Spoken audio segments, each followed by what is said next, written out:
we pride. Toyota, Nissan, Benz, or Mazda, we break it down, no propaganda. Every papa's got a tell. Feel it right to see the scale. We talk the truth, not just a brand for colors across the land. For the love of cause, Uganda, we roll. From dusty road to rims of patrol. With your steam, she break it down. Helping every driver in the town. For the love, for the love, for the love of cause, Uganda. Pre-purchase checks, we lead the way. Track your car, no games today. Restore the past, drive into tomorrow. We'll bring the love, not just the horsepower. Is it a no or a TX ride? We'll show you what's real, not just the hype. Stalin views and engine moves. We teach you more than just photos and tools from the basics up. Trucking gear and car can stuff. If you're new or a season vet, for the love of cars, you ain't seen nothing yet. Learn it, drive it proud. This is more than just machines. It's the love, the life, the dream.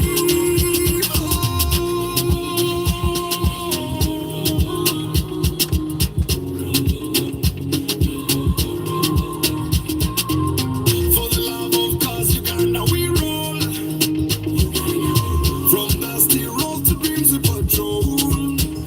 With your steam, she break it down. Helping every driver in the town. For the love, for the love, for the love of cars, Uganda.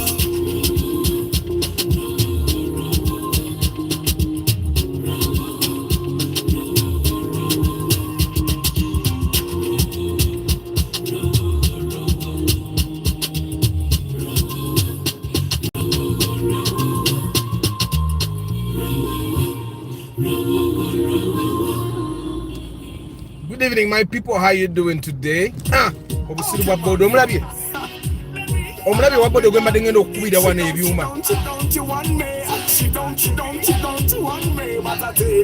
Banange buli alina muganda nga teyasoma nnyo artist mutwali bamusomesa oba common sense. Mumulabye wa boda ate ngadduka.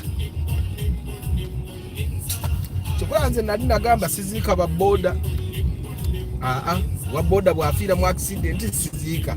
Naye nga how are you my people? Have you seen the weekly roundup? Go watch it. We were talking the other day. Olaba ebizimbe ebyo. Ezo zonna office za Bank of Uganda. So there is a time we were talking with some of the guys been nalina mutwali mu inspection, I think. I tried to get a tinga review. And we were thinking the architects from a long time ago used to have a sense of creativity. They gave their projects a lot of attention. Namely, when I was still in secondary school, people would be allowed to sit at the city square. What happened? Ngera abantu basanga batuddewo. Nimunaite bakiza abantu kutuula if someone knows. If someone knows why people are not allowed to sit here to tuwulire. Nimunanga abantu bakkirizibwa. Police. That's a mystery. I think Uganda is the only country that doesn't have a place in the city where you can go and sit.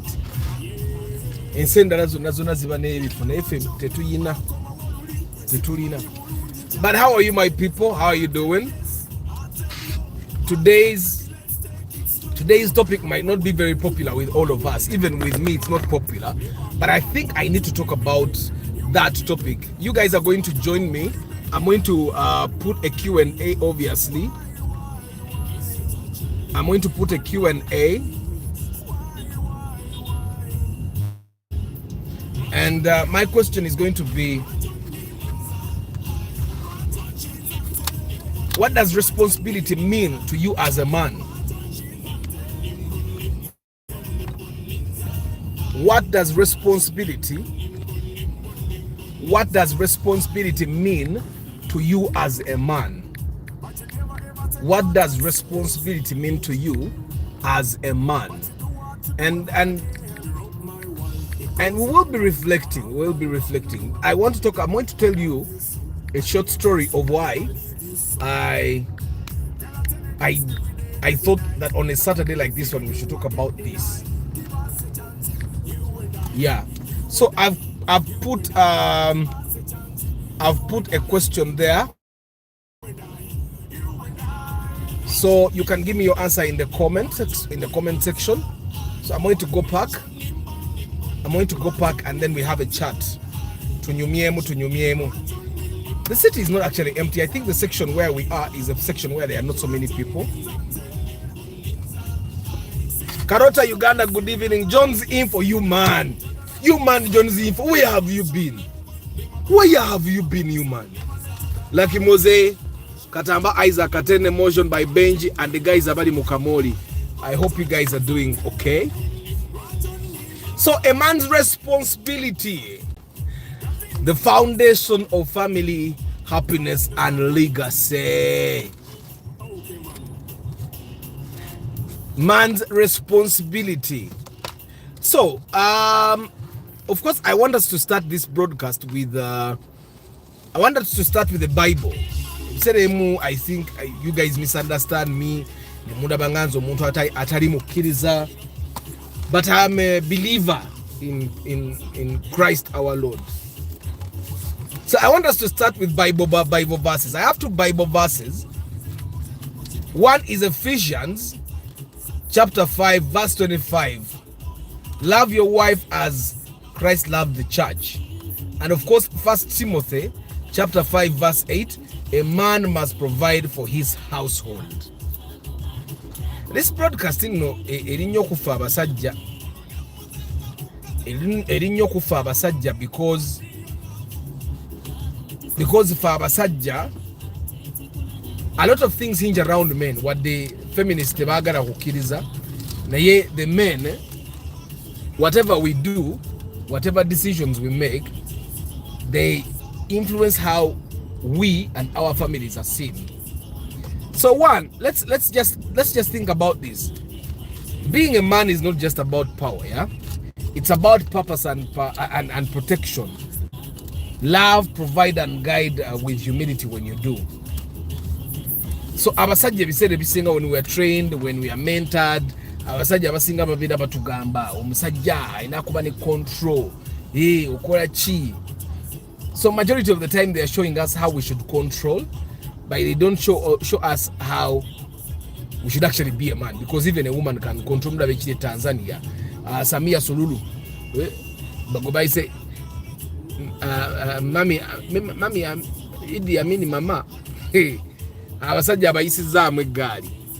And it's important for us to always remember that a man should provide, a man should love. I decided to do this. It almost seems like almost everything is being talked about by everyone, but not as much, yeah? So the thing is, as men, it's okay, we need to be there. You need to be present. You need to be present wherever you have decided to be. Business,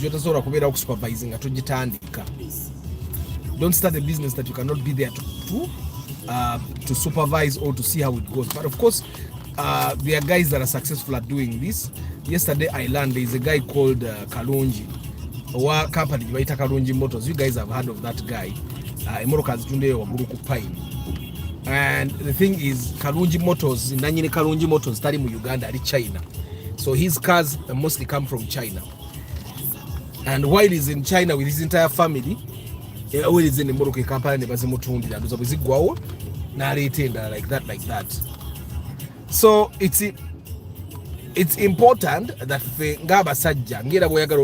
present in your business. You need to be present in your home. You need to be present in your family. You need to be present in your relationships. And that's something that we should never forget. But Arthur, I've been here, watch all the videos. You never miss. Olabika Jones Obama Tobera Koku live. Obera Mukamori, Luyinda Jimmy Dex, hi, how are you? So guys, we are talking about a man's responsibility, yeah? So it's important that everyone understands that abasajja nabo bayina risks zebakola. Bayina risks zebayitamu, bayina ebizibu bye bayitamu. But you know, it's a new month. So as we start the new month, we have an opportunity to start a fresh page. Ate nga bwe tugenda mu festive season gwenze nja kukuba ebyuma zaye ekimotoka kyo muteeka gadi ku mmotoka temumanyi mmotoka mwenyiganyiga mu bifu vuganga Arthur amanyi mmotoka. Look at him. Shame. So anyway, it's a new month. Let's start by starting a new page. Fenga abasajja. I know that a lot of men wadde temujja kwogera ate ne bakazi bamwe tebajja kujja kutugamba. A lot of men are not actually present. So I thought we should talk about what it means for a man to be there. Yeah? So that you're not just there nga bamuyita omusajja waawo waali okitegeera. So that you're actually there. Chobola banze nesimisa the guys like Starch abatannaba kuwasa, the guys that are not yet married. At least you have chambadde kyekiriwo. You guys that have not yet married, you have an opportunity to actually do this. Nga you have understood your responsibility.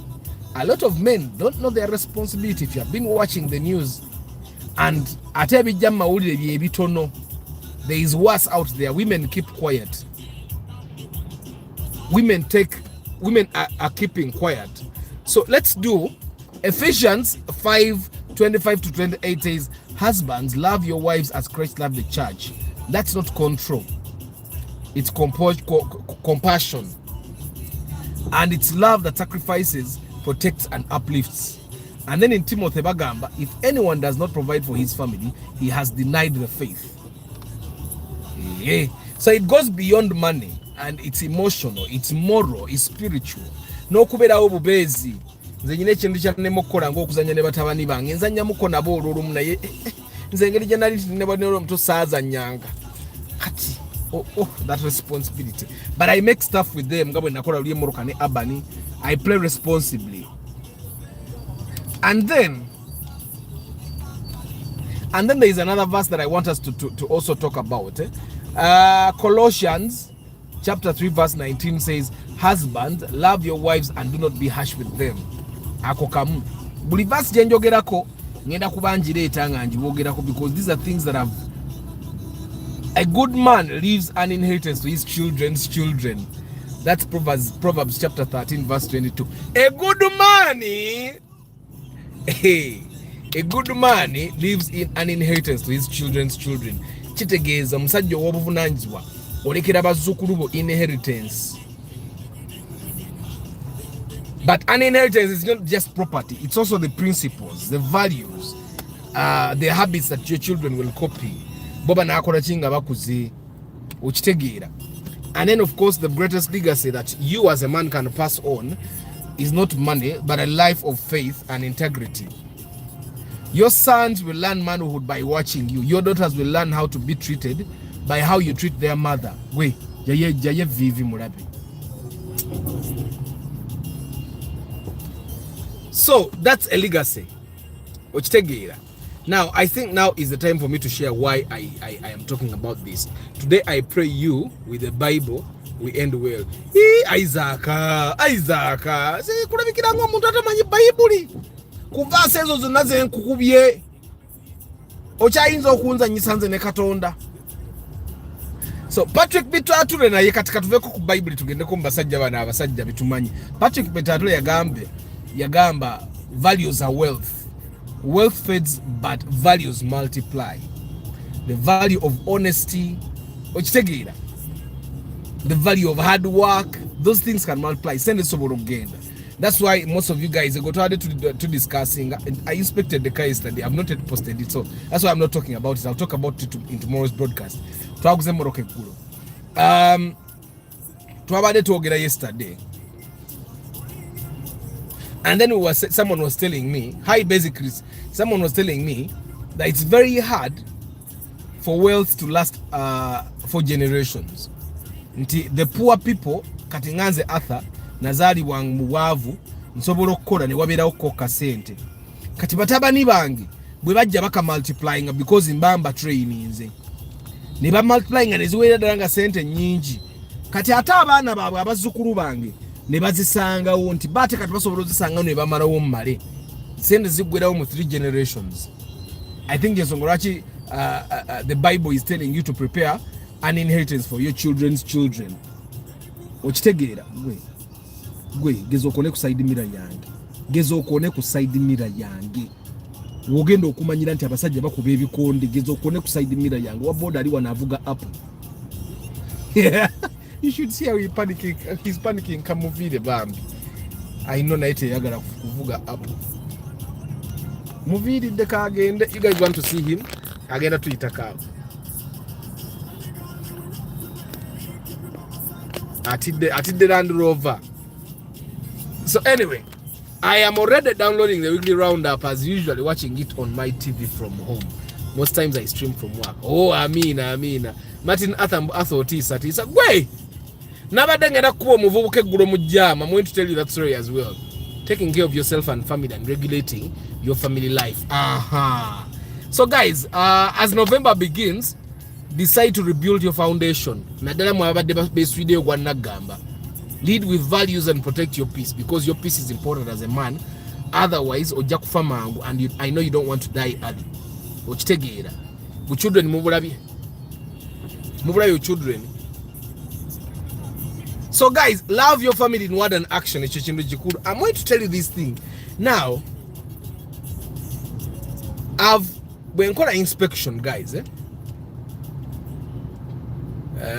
Dasha and Starch might be on the beach enjoying life. Dasha Starch.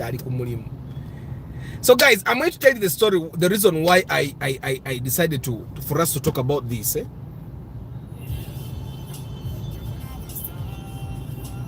Waliwo musajja bamuyitanga Billy Graham yagambanga the greatest legacy one can pass on is not money but a life of faith and integrity. So let's think about this. When a man stands tall, nga mukozi, nga wa mazima, nga ayagala abantu, ewe waba wasanyufu ne baneiba baba basanyufu, sicho? Those are the guys we twalabanga ku kyalo nga kumpi buli muntu be yegomba. Sechitoreko, hi, how are you? Amina Sechitoreko. Bana guys, Sechitoreko engeri gye Europe gutwaguze na yimoroka yesterday. Amina nange ne yanziza nnyo. Iwe Sechitoreko Norman. So guys, it's November. Let's reset, let's rebuild. Basajja mwe ngamba mu bine bigambe by'amagezi bimulaba bigamba mwe nange mbyegamba. It's important. Because abasajja bangi beswide no gwanagama, and you know it's not starting today. It started a long time ago. Abasajja abedda, even men in their 70s, je balinga tebalabirira waka, je balinga tebagula mmere, je balinga tebasasula fees, nga bakazi babwe basasula fees. Osman, man, these days no gym for arguments, bra, and all, it's to make dice. That's why we went to Europe to hustle to avoid rubbish. Yes, Osman.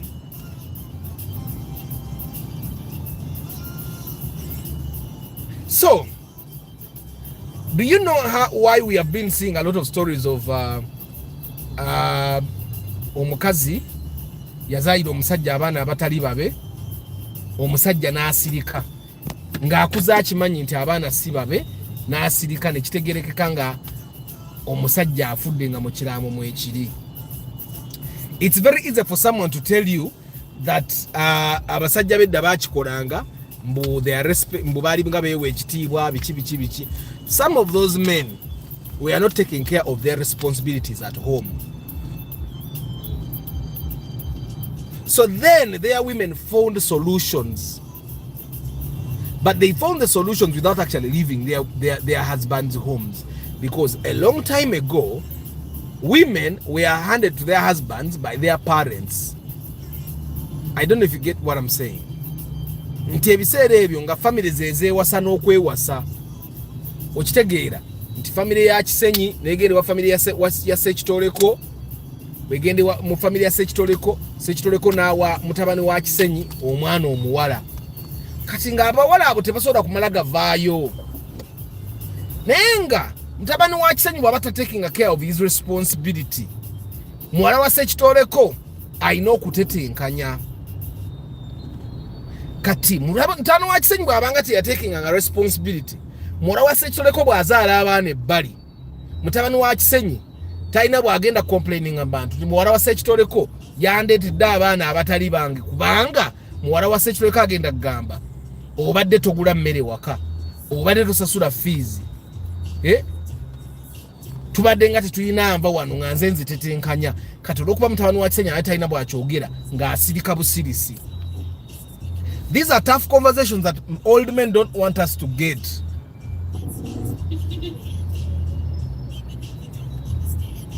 You see, guys, how we have you see how we have I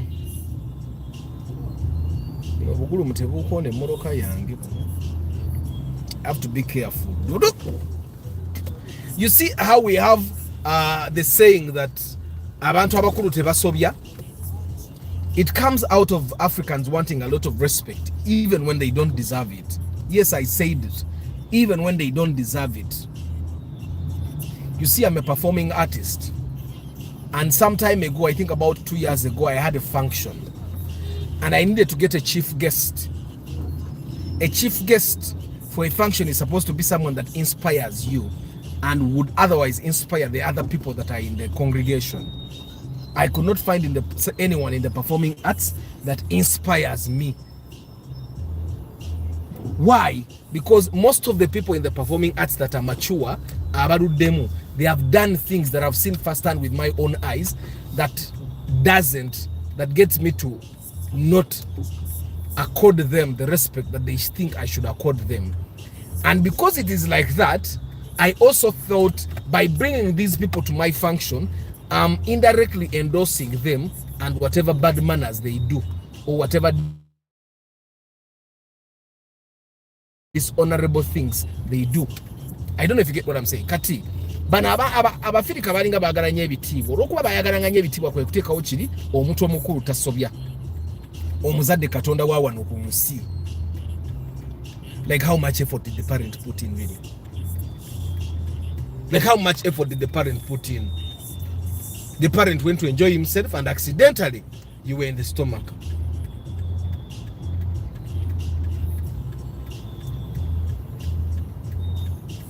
How much effort did the parent put in? Natuze mazima. Alioka abiri katonda wa kunsi. After that night where you were conceived, everything else your parent did was their responsibility. I don't know if you get what I'm saying. Kasayamala okukola ekiro ekyo ebirala byonna byonna muzadde obi yaddako okukola yabikola because yali akulesi tewamusaba eyo tuveeyo tukyali ku basajja bannange. Basajja bannange, we are talking about a man's responsibility.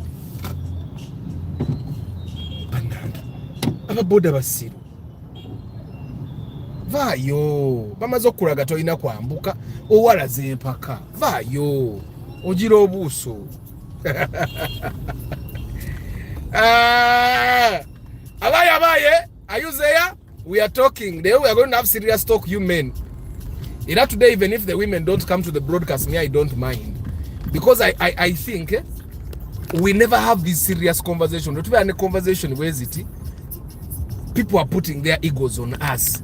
Abajja tulagabula zinti wa amanyi, nze siri wa amanyi. But these things are happening a lot. Mutegedde lwaki abasajja bedda basirikiranga abaana bebbali wadde abamanyi. Ayina byataakolanga. Bw'atabikola omusajja w'ebbali n'amuyambako. Kati olw'okuba omusajja w'ebbali omukazi ddala ayina ensonga ey'eggunda. Bwega lwaki wazadde omwana atali wange? Lwaki wafunyeyo olubuto? Lwaki wagenzeeyo? Mukazi ng'amugamba naye naawe mbadde nga nkugamba kino na kino na kino na kino nga tokikola. Okitegeera? Omala kukula n'owulira emboozi. Like you guys, I do inspections, and sometimes I do inspections for women, and I talk to them, and the stories they tell. Sometimes men are a disappointment, and I'm saying this, guys. If you're a man, don't leave this broadcast. Don't go. Don't go.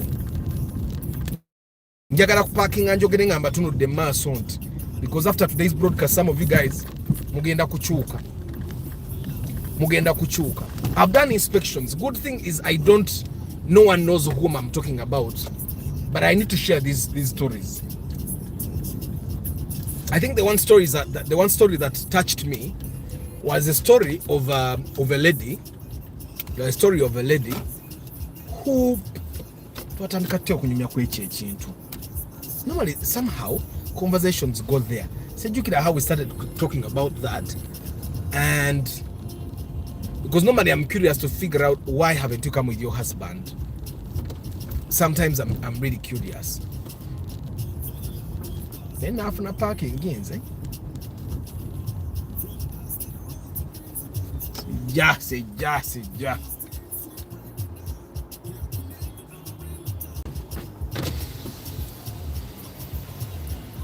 Avayo agenda obaterera agenda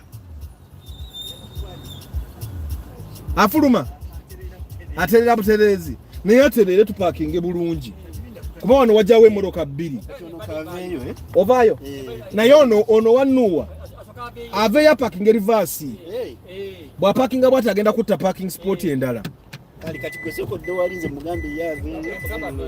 ono sikasooka aveeyo ono nyina beera ali nga mulaba olumu njerigamwe ate kiruma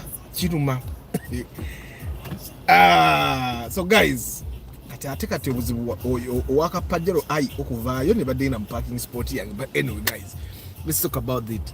Arthur, you are a small god to your boys. I'm sure they wouldn't even want to imagine a day without you. All fathers are, by the way. All fathers are. I'm a newcomer, Munsonga zino, so let me listen and learn. Responsibility of a man is that as much as you are called to be a leader, to be a leader to others, family first. Arthur, by your logic, you mean those old guys even gave inheritance to outside kids? No, they did not.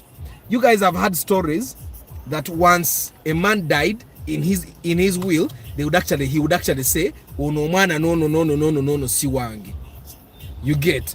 Responsibility can be deeply personal with many core principles, e.g. integrity, finances, physical, mental health, leadership, being a role model with courage.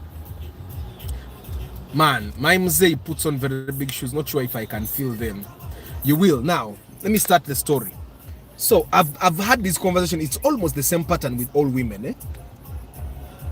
And sometimes, have you seen the stories where a woman has become has done infidelity, and then when they start asking why did you do this, she says abadita ampachino.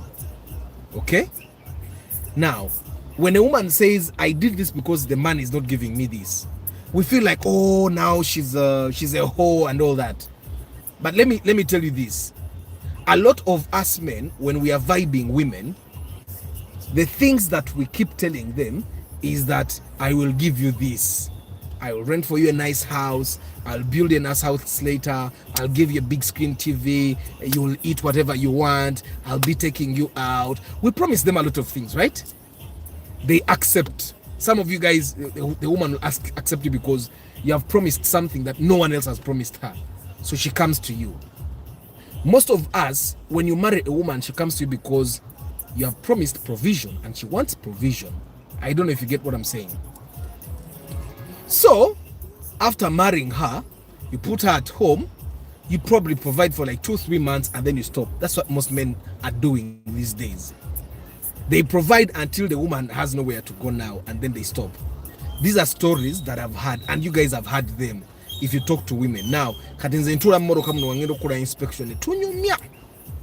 Olina kugamba nze ndi single kuba basajja nze mwansobera. Temuina buvunanyizibwa. Okitegeera. Now, someone is going to say, Arthur, it's not money alone. I know it's not money alone. And sometimes women don't actually want your money. Ayagala obeerewo katupakinge.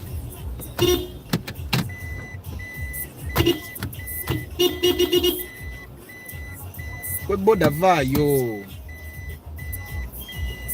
Mwagala kunyigira nsi. Gambe abe motoka. Kuna ujayo kundisho. Vaayo. You guys know kundisho. Kundisho muzimanyi. Negubo yigo parking anga Arthur boys emmotoka. Olumu nange myete. Tono mukazi munene bampa gwene mujibu. kati bakino ekya taxi ani yakigamba ekiparking bwe kiti kati wano nga ndaba ku parking sensor.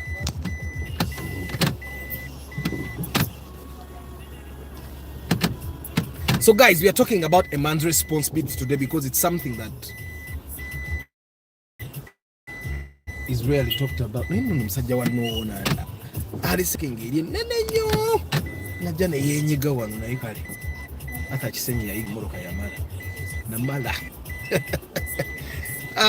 naye mwina kundaba nga mpakinga trailer ne mulyoka mutegeera nti kati atha okuvuga emmoroka yayiga yamala awowo I finished kanzigalewo tunyumye manye emboozi enyuma. So guys, God created man to suffer. Let me go to work. I will join you again. Amina Osman, thank you for being here. Go suffer in peace. Even as we are suffering sometimes. So anyway, guys, let's talk about the thing about responsibility. We need a parking convention, parking competition. Yes. Hey, Jabaraga. So anyway,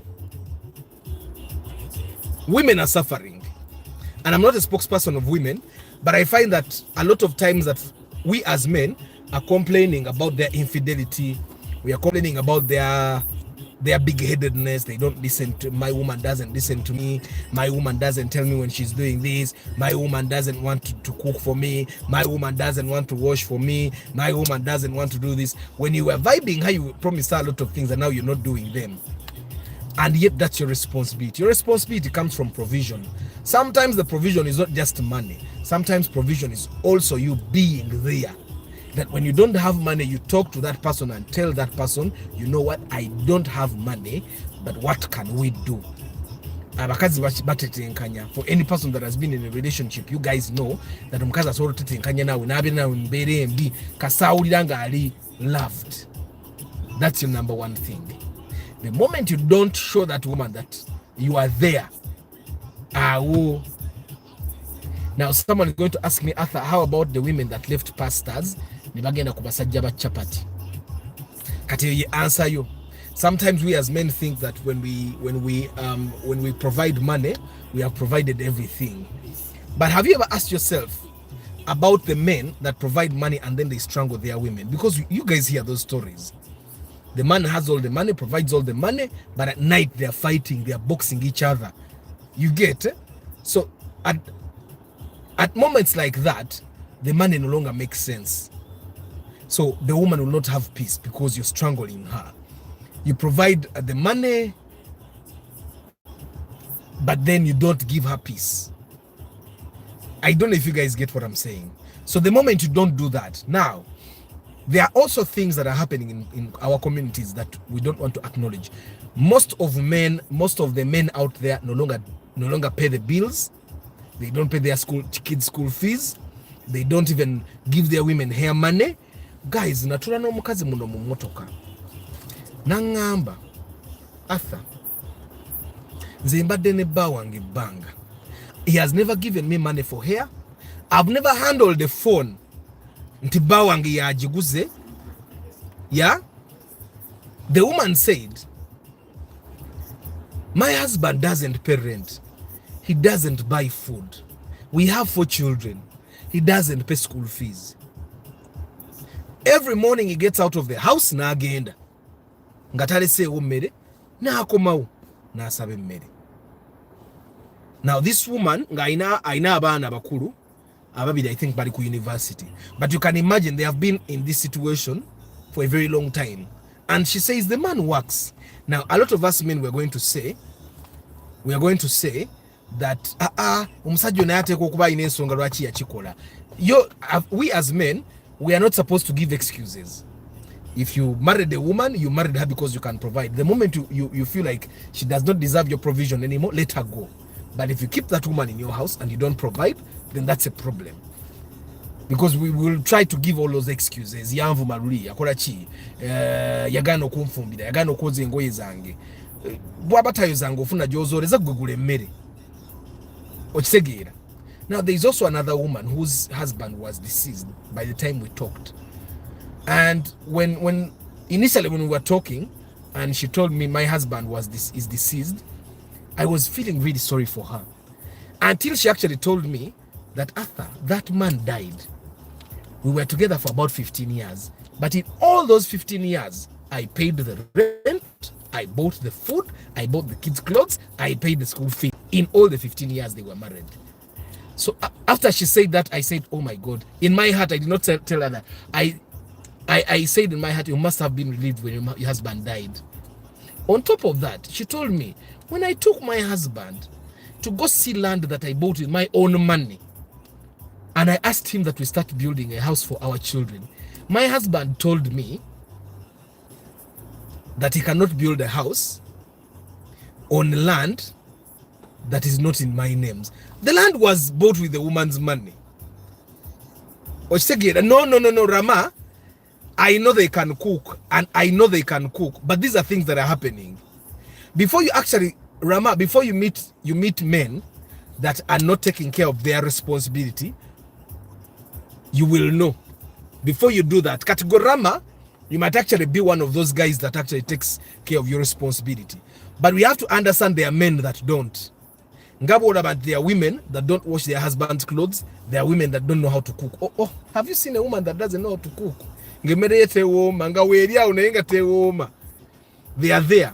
So, Rama, I totally understand that women can cook stories. But there are instances where women would not cook a story. I don't know if Rama is a... I'm thinking Rama is a man. But guys, me, I'm telling you what I know. Because I've seen it. There are things that are in my life. Let me give you something that is straight from my life. I have a relative. Couple. They are old people. The man died. Now, the man was the kind of man who died without a house to his name. By the time he died, he was living on family land, ancestral land. When they separated with the wife, after he had like 4 kids with her, the wife went still to the ancestral land, built her own house. The guy went back to his ancestral land and he sold his family land 3 times. He would sell his family land 3 times and his siblings would go and buy it back 3 times. This is something that I know. Even his children know. You get? So initially when he would go to visit, we would think he's a visitor. Kumbe he was the husband who separated. I don't know if you guys get what I'm saying. So this woman paid school fees for all the children, 4 children that the guy had with her, fed them, dressed them. Later when the guy got sick, the children still tried to pay the bills of the hospital, and they cried still when he died. Now guys, when I say things, because I've been talking to some women, you would think I'm getting this from women. Now kati story jenkwadde erimbulamu wango yomwami na muziika. Atenga byonna bamwogerako. At least I saw 80% of these things. Nti yatunde takali wa bimundi enge 3 nga baganda ebali lunulula. Yafata ina yadde nyumba. Yafata ina yadde chi. Ngate n'abaana ababeta baweredde. Ningira bamwagala nga taata. Now it's important, and as we go on guys, the question, answer it. What does responsibility mean to you as a man? Now, whenever we start thinking that women can cook stories, whenever we start thinking that women play the victim card, tujja kulowooza nti that's what they are doing, because yes, they are good at that. But tujja kulowooza nti they are good at that. But then you have to ask yourself, don't you have someone in your family that is like that, the man I'm describing? Fena in our families, we know a man that is not doing their responsibility. We know someone. And it's not until that men start talking about things the way I'm talking about it now that will start actually waking up. Rama is a man. Rama is a man and is biased. I knew you were a man. So, and I'm siwagida bakazi. But what I'm sharing now is because I know these things happen. Abasajja babeera wo. Nava makana agasura wone yeyongerayo. Namale emyaka 5 nga taddanga. Okisegeera. They are there. We have seen stories where a man runs away from the hospital because the woman has had triplets. Guy naduka naganze abana abasatu sijja kumala kunabalekera omukazi. Arthur, hear you, and it's true. Now yet the greatest percentage is on the other side of women cooking stories. I want to believe I've seen a man that cooks stories. Hey, I've seen a man that cooks stories. Katkale, let us leave the biggest percentage of women that cook stories. Let us focus on the small percentage of men that actually abandoned their responsibility. And by responsibility, I mean when you marry a woman, you promise that you will take care of her. You promise that you will be a man. And we all know, we all know, like Osman Magwa said, men were made to suffer. Go and suffer. Go and suffer and take care of your family. John's infabaga akugambya ina abasajja bamanya abatabikola. And you see this generation, we keep saying women are single mothers because they are not taking responsibility, or they are bad mannered. Some women are single mothers because it's better to be a single mother than to be a single married woman. There is always a reason why a man runs away from their responsibilities. Rama, some men are irresponsible. Not every man should have a family, but women fall for them and end up suffering. Thank you, Lucky Mose. I am glad there are men that have seen what I've seen. Rama, there is always a reason, but sometimes there is always an excuse. To what excuses? Rama, if you have a child with a woman, if you have children with a woman, why are you running away? Nze nabagamba, nze bwenchaka ne mama w'abaana, nze nga nzija nvuga sareti yange ng'emmotoka eno gye tuvuga empya nga ngimulekera, nga mulekera ennyumba, nga ntandika obulamu. Lwaki ate omukazi omugoba mu nnyumba yadde mu muzigo? I don't know if you get what I'm saying. So, nga Lucky Mose bw'agambye, not every man should have a family, but men fall for them and end up suffering. And there are so many women that are going through this. Naye nga temumanyi, because they cannot share.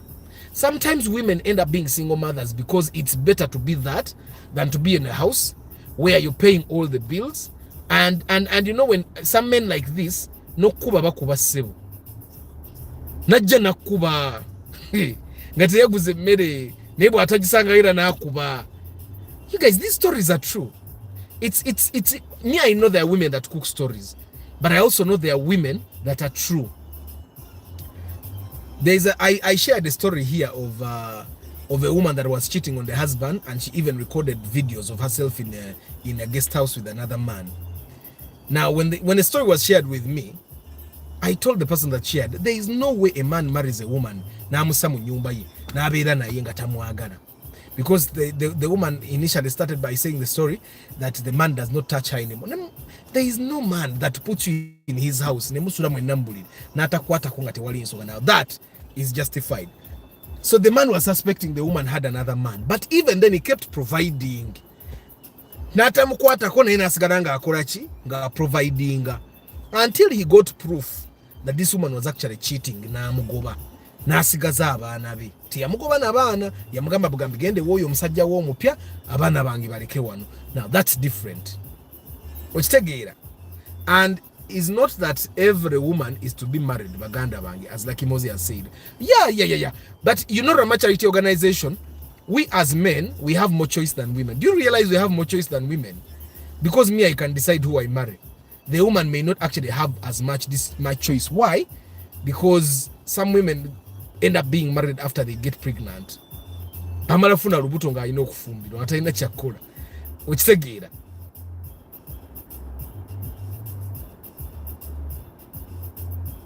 So guys, me, I'm not talking about the women that cook stories about tebankwatako. Abo nabo mbalabye. But let me tell you a story. Ewaffe mutulo gye nakulira ewa jjajja. There used to be a guy kucharunga tuba wekitiibwa because they had money bayina emmotoka. Manyife generation yaffe ngokuba n'emmotoka sibo baba bagagga. Later on, we also learned that omusajja ono mu nnyumba mwe yali yesikira nsikire. Later on, the family breaks up. That's when we learn that omusajja olwo atandise omukazi mwezi. Kazi kaali kalungi buno obunyarwanda obwo obweru ennyo. Sajja atandise omukazi ayenda buli gyayenda ng'omukazi agamba naye gw'ogamba nti nyenda naye oleka emmere ewaka. I don't know if you guys get it. Now, it's not justifiable. I'm not justifying it. It feels terrible. It feels terrible. Women should not be doing those things. But the woman's asked, guy. I want you as a man to ask yourself, I have a home where I have a woman and children. Did they have food today? Did they have charcoal for cooking over gas? Did they have yaka on the meter for them to have power? Did they have water? Did they have soap? Did they have sugar? Tutandikirawo ebintu ebiri basic n'omwavu byasobola okugula. I don't know if you guys know mwavu asobola okugula emmere ne bukabaka unga na bijanjalo kagule kateekewo. During the lockdown all of us did not have money. Nze wange twalyanga lwakuba emmere yali yarayisa amatoke gaali mangi naye twalya ffe ebijanjalo biyitirivu naye nabisangawo mu lockdown mwe bazaayira mutabani wange omuto ebijanjalo nabisangawo nga bibeerawo during the lockdown. Kati a lot of men, and you guys togera wano waliwo n'abali mu comment section muno nga nabo tebakola responsibility yaabwe naye nga bw'anaakwata omukazi nga bamukwana ng'atandise smilinga n'owa boda agenda omuwaayo ekitwalo ng'ataanyiiga. I don't know if you guys get what I'm saying. So guys, let's start with the basics. Ng'abasajja tutandike with buying the food. Make sure the food is there in plenty. Okay? Food ebeerewo. Let them have power. Let them have water. Let them have the resources. Let them have the resources to cook, like charcoal, gas, electricity. Biberewo. Sasula rent if you're still renting. Okitegera. Enyumba oba wagizimba gimalirize. Gizimbe gwe. That's let's start with the bare minimum. After you have done that, buy them clothes. Bodaba nga sente tuzina gendo salendi bota y'abaana abato. Gisule wakoga mama w'abaana abajira omwengoyi. Zeza abakazi za alayisi nebo mu emitwalo mukaaga asobola okwetetenganya. Kuhamu ali obugoye. Abaana besala obugoye kubwamu ennaku zino bwa maanyi. Ye mutwalo kanaana. So tutandike with the bare minimum. Bambaze baliise bawa amasanyalaze n'amazzi. Bwe tuvaawo sasula eddwaliro. Abaana balina period gye batuuka nga tebalwala. Sasula eddwaliro. Sasula fees. Omukazi one bwaba n'empisa embi zitya. Kale bwaba alina empisa nga wamwapisa mbi nnyo buli kyokola beera ne receipt. Beera ne receipt yakyo genda ku dduuka bakwandike mu kitabo. Nti taata Abani yaleese wane. Omukazi bw'anaaba wampisa mbi nnyo. Kale tuula mu lukiiko lw'abasajja banno gambe emmere nagigula, fees nazisasula, engoye nazigula, kiki esaaleeta waka wano. I don't know if you guys get what I'm saying. Abasajja abo abedda abamu abazi be bazaayiranga abaana ebbali baalinga tebakola mirimu gyabwe waka. Let me just read these comments. Arthur, me, I understand responsibility as me, Father. God put me to protect, educate, be an example, and provide to the people who God has put in my hands, no matter the condition we are going through. Exactly. Martin Arthur, my answer, you need to stick to your screws. However, ensure that as you provide, let the kids see you. Those things of giving daddy and mommy upkeep separately is wrong when they are old. Anti kakati Martin Arthur chokozi mwetso byawo. Nze abaana bange sibasubira kumpa yadde 10. Era nze abaana bange ulebamala university wange sibaagalawo. Bagende. Akanga akatono nkalye. Yes. Bagende. Akanga akatono nkoleki. Nkalye. Kubaba abaana balabira bamama baabwe. Ate ffe abasajja batuliko. Mloki Mose is saying, I had a co-worker called Bashir. He told me he will produce many kids in different ladies. After that, he wants to die. Then each lady takes care of their kids. Mukitegedde ekyo bannange. Lucky Mose kyabagambi mukitegedde. And there are many men like that. Abasajja bwe batyo bangi.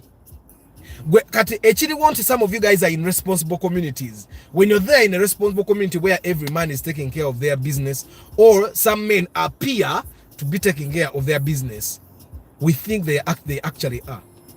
Abasajja bangi abebitiibwa nga they don't take care of their responsibility. In summary, Arthur has said, we build them a house, clothe them, feed them, pay school fees, pay health bills, take care of the basic needs. You know, wansi kumasiroza haidake. Babenga tebaina chebajura. That's your first responsibility. But if you have children, you need to also be present. Be there. Beera wo tata wabana ino kubeera wo. Beera wo abana bo bakulabe ko buli lunaku. Bakulabe. Ate wekiba kisoboka sente zibeewere bwo wa mutabani wo sente zimuwe. Give them time. Mubagayi. Every one of us in our family, we have an auntie who built their own house ng'okimanyi bawe najja n'abeeramu ng'okimanyi ennyumba ya anti wo.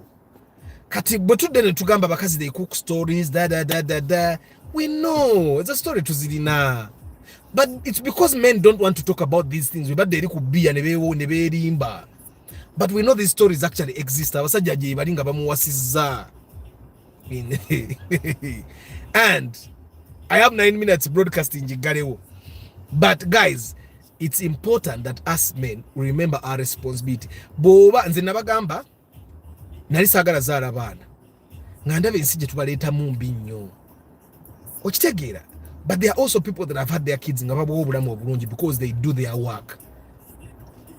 That's why it's very important for a man to make their wives and family know how much they can provide. Exactly.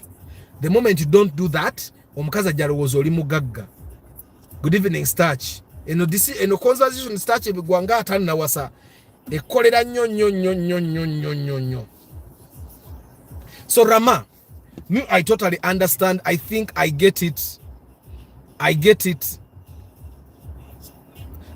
it when men say omukazi oyo yeeyisa bubi sijja kumuwa.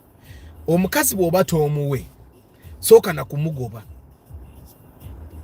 sooka na kukola ki na kumugoba gayi vaa waawo tomukumira waate n'otamuwa asigale nga abantu bagamba gundi Arthur no yawasa, Arthur yawasa naye nga wawasa naye nga toteeka. There are so many men that are doing that, guys, and it's bad. You guys nga mwagala okumanya bamaama bamwe mubatuuze. Some of you guys just need to sit your mothers down. Omugambe naye maama, huh? For you to get really honest things, bamaama abasinga be bagula emmere. You guys, some of you guys have your mothers that abalunda enkoko ewaka. Temumanya mmere gyeva kuba taata wamwe oluyingira ng'ayingira ekisenge. Kuba mudiira ati okutuulamu TVC yagigula. Mwe muzannya n'okuzannya. We have seen kids. Nze nabagamba one of the reasons sagala zaala abaana bangi is one, nakula ne bakyali bange naye nga bakyali bange bakyawa bakitaabwe. Waki? Because kitaawe tasobola kuproviding olumuta providing nga bwe bali naye nga alinayo anti we yamuweerera nga taata we waali naye nga anti yamuweerera, anti yagula engoye nga ne bwe bajja mu holiday bwe babeera we waka basiiba enjala nga taata we tagula mmere ng'era abaana bakyaba bakitaabwe. Nomulowooza ebyo ebintu bivaawa mukale. And there is a friend of mine nali mumanyi nga ne maama we tabeera nabo nga babeera mu nnyumba n'ekitaabwe bokka. My kids are still teenagers naye ng'era muzeeyi yavaawo nga taguze emmere ne bagenda ewa anti waabwe ne balya lanchi ate muzeeyi n'akomawo kiro ssaawa 5. Kati gwe imagine if he's doing this to his own kids ababe nga abamanyi bamufaanana n'omufaanana, imagine what he was doing nga maama waabwe waali. Kitegeeza maama we yali alina okugenda okutetenkanya ssente. Sometimes I be in restaurants or KFC ordering good food, but before I eat I first call home if they have eaten well because I'm the one to give them the best. Isaac bulijjo olya ne KFC nga family yote nnalya. Omala kuyingira n'olyoka ojjukira. Olina kujjukira n'onayingira. Men like pretending and faking life. Later they run away when responsibility increases. Katulamoze otegedde ekitera okubeerawo. Gwe musajja Starch, finish ensonga za Dasha bino byetukogeza leero biyamba gwe weebale nnyo Martin okumugamba. So guys, why I talk about this, because I know some of you guys namwe musobola okubaako awo n'ofunayo ko excuse akagaana okuwa omukazi ssente. Omukazi gwe wamuwasa. Abasajja abamu bagenda ne papira emikolo n'akola okwanjula n'akola embaga okulaga abantu nti omukazi muwasizza wange bwe badde ewaka n'agaana okugula emmere ng'emikolo yagikola. Kyovula afa abamu tetupapya bintu ebyo. Kannemekola mukolo naye ng'ewaka tulidde. Sikyo. But the point here, guys, is for us to remember what our responsibility as men is. Nga toyina kye waakoze gwe kasi totandika okuwulira nti olina obusungu bungi nnyo n'ewaka tofaayo babali oba tebalya. Manya nti you as a man you're losing it. Wali badde ogenda n'obagobayo obugobi n'osigaza ekiyumba kyo nga kikalu ne bagenda ne bamanya nti omukazi n'omugoba n'amanya nti talina musajja. Abaana n'obagoba ne bamanya nti tebalina taata bafune step father oba bafune was no NGOs weerera abaana. Yeah, this side is a culture issue, but yes, it happens a lot in the West Nile. Martin Arthur, West Nile is different. Whoa, whoa, whoa, whoa. West Nile is different, my brother. I don't know, but it's a culture thing there, right? It's the women that work. Oba, I get it wrong. Oba, people just copied thing. You can leave money and they cook anyhow. Eh? Omukazi ngageza ko saving aka sente Isaac. So Arthur, in the West Nile, me I understand that in the West Nile women are more hard working than men. Eh? So the men be taking marwa. But if that's a culture, it's okay. Naked for one here in Uganda, the man, and most of the cultures in Uganda, the man, once you marry someone's daughter, you're supposed to take responsibility of that woman. Guys, nina storage in Naulida. And the woman was asking, she first said, the man is not taking care of his responsibility at home. Tagura me takora then you know omusajja nkwana.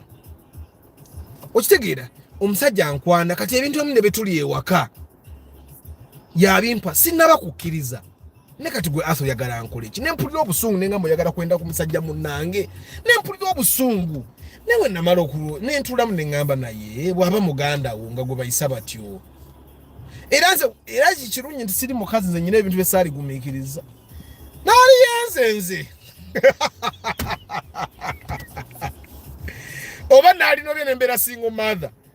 Because you can imagine someone is married. Yeah? She has a husband.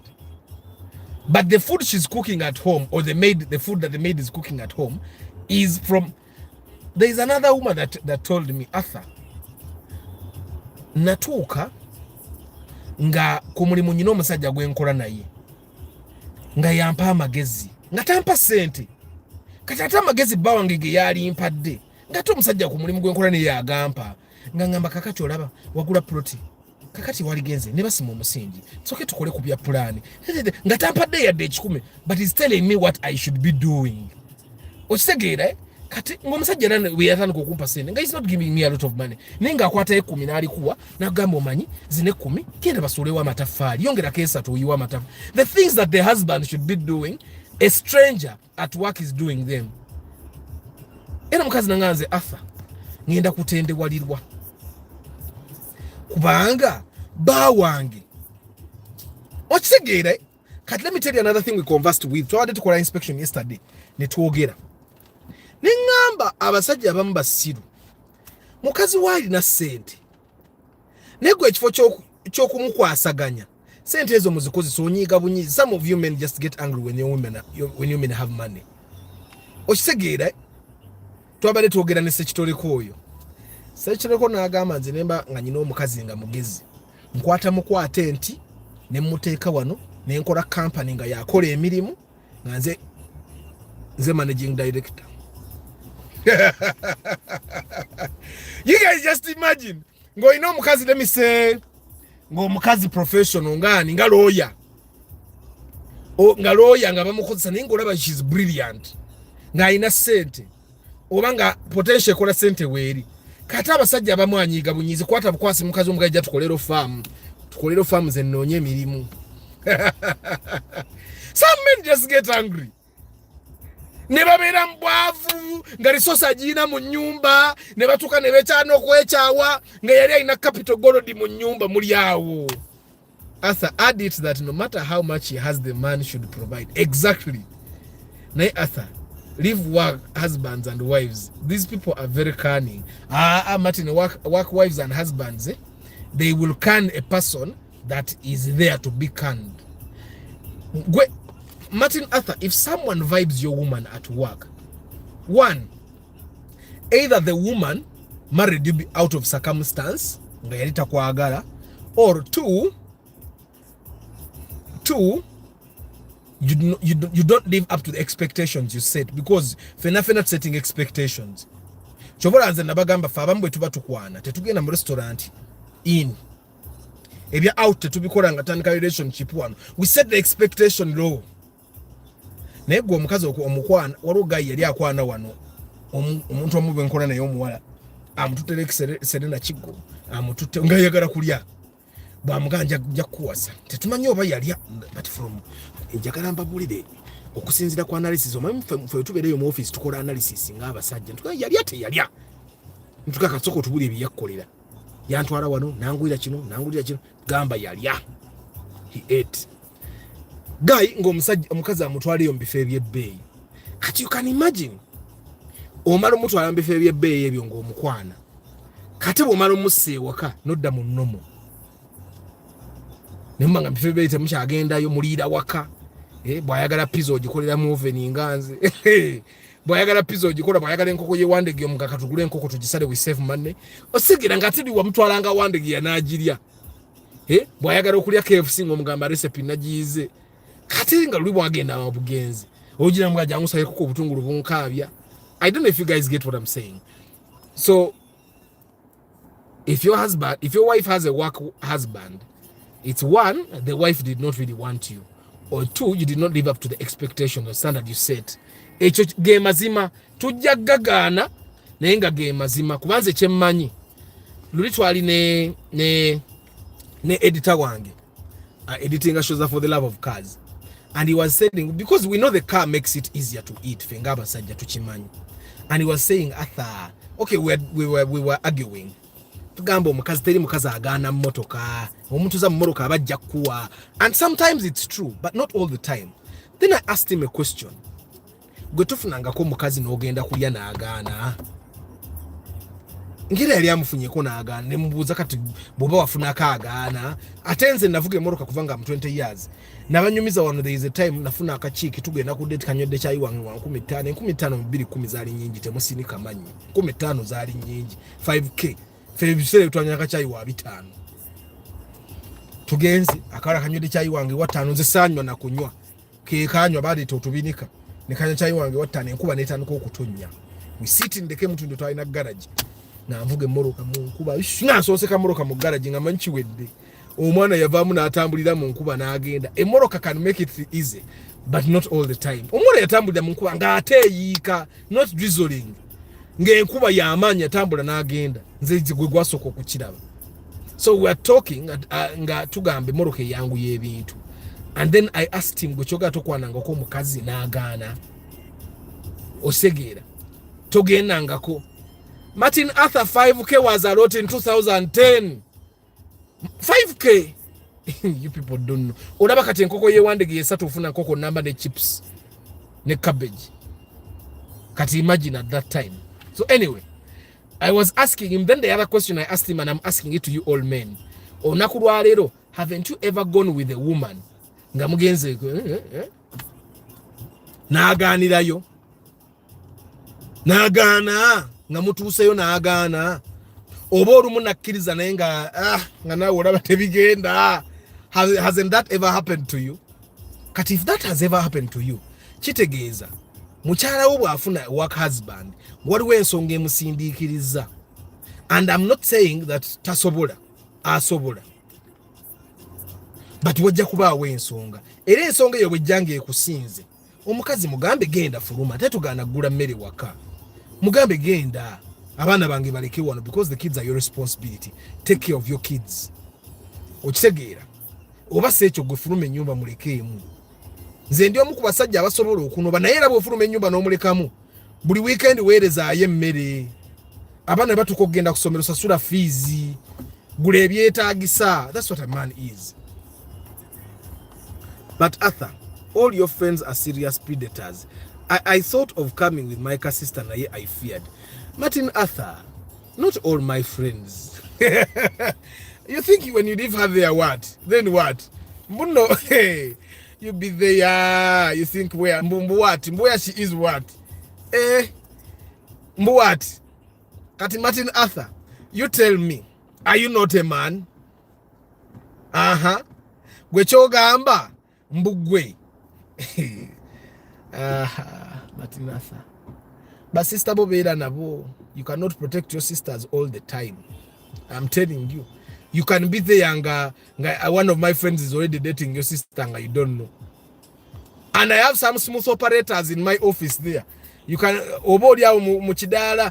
My guys, there is a wedding I went to. Ngenda ku wedding. mbandi awo nga chairman zakaze chairman zakasebo nga ze gaine ekijujulu wano nga ze kumbaga mbandi kumbaga. One of you guys here nga atadde abagole ku status.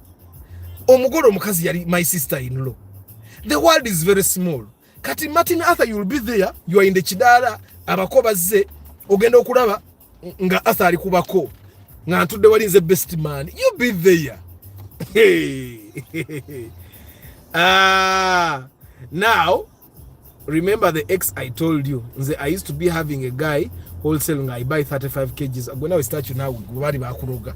10 liters of oil, gas, 12k, groceries, shops, Nakasero market, Ochibuye market, then upkeep. Nekakati starchi. Mind you, per month I did all my best. Na upstairs omukazi ya literally up to speed. Now the vision te too matching energy. I spent my 10 million on her capital.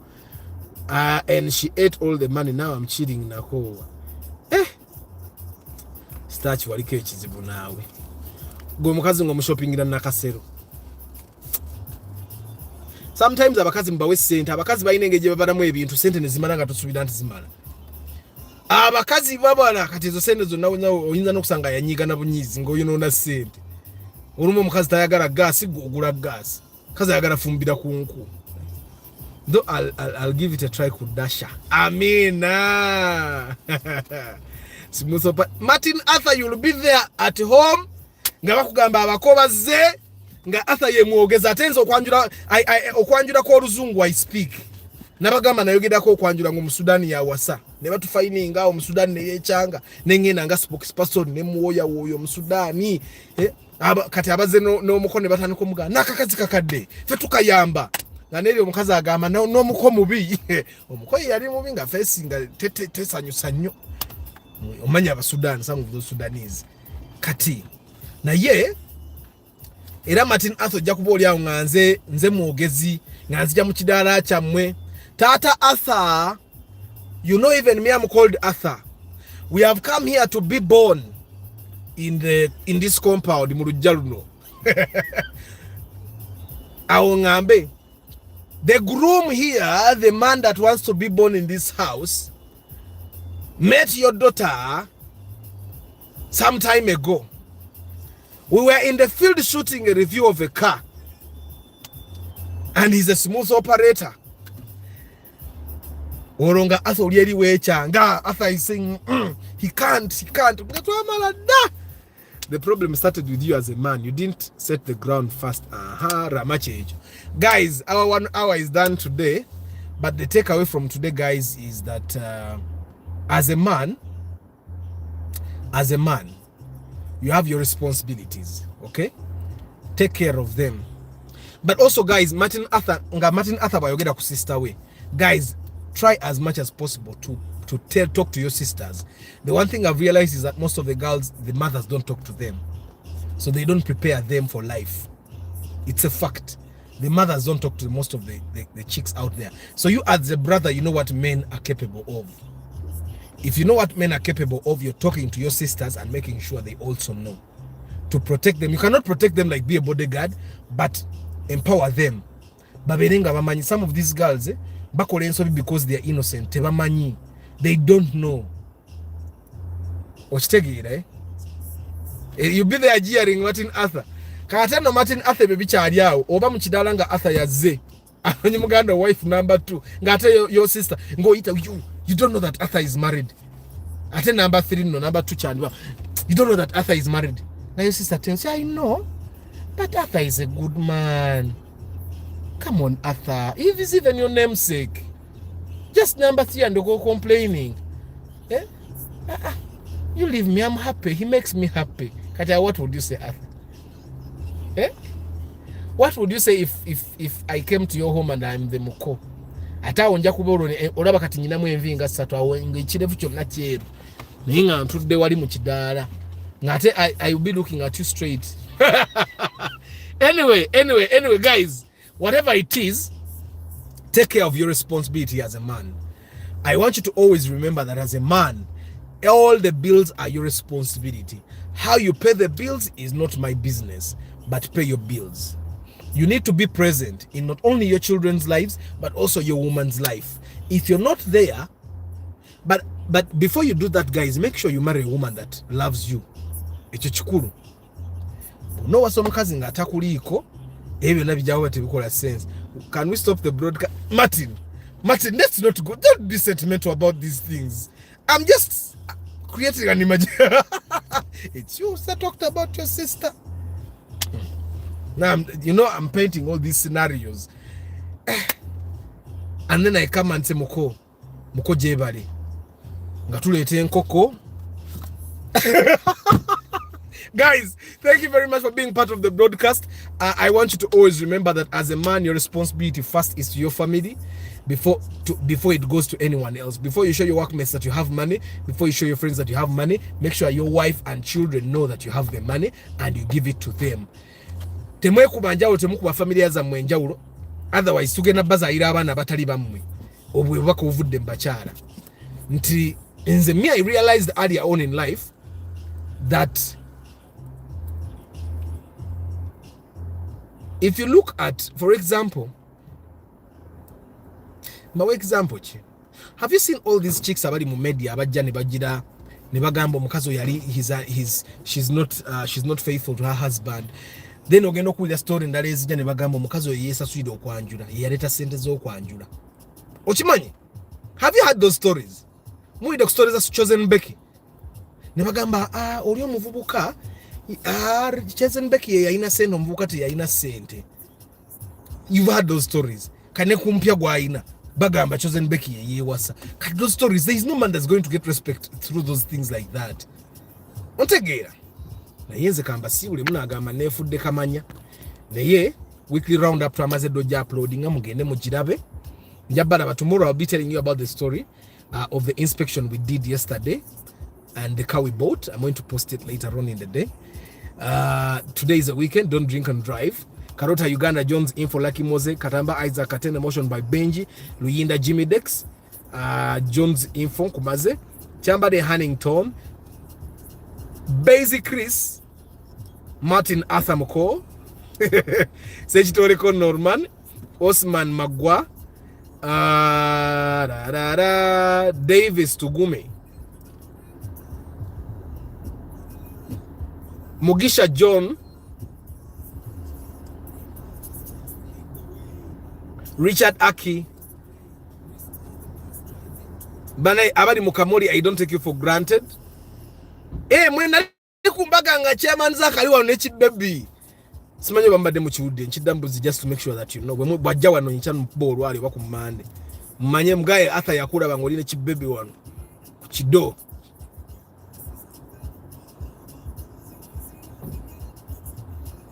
Siba mazee, you know. It's the same people that have been engaging. Asha K is high. If you don't provide, you are not respected. Prosi Bravo, you have come at the end to celebrate that I've been your representative today. Guys, I wish you a very lovely day. Thank you very much for being here. I'll see you tomorrow in the broadcast. May the good Lord bless you.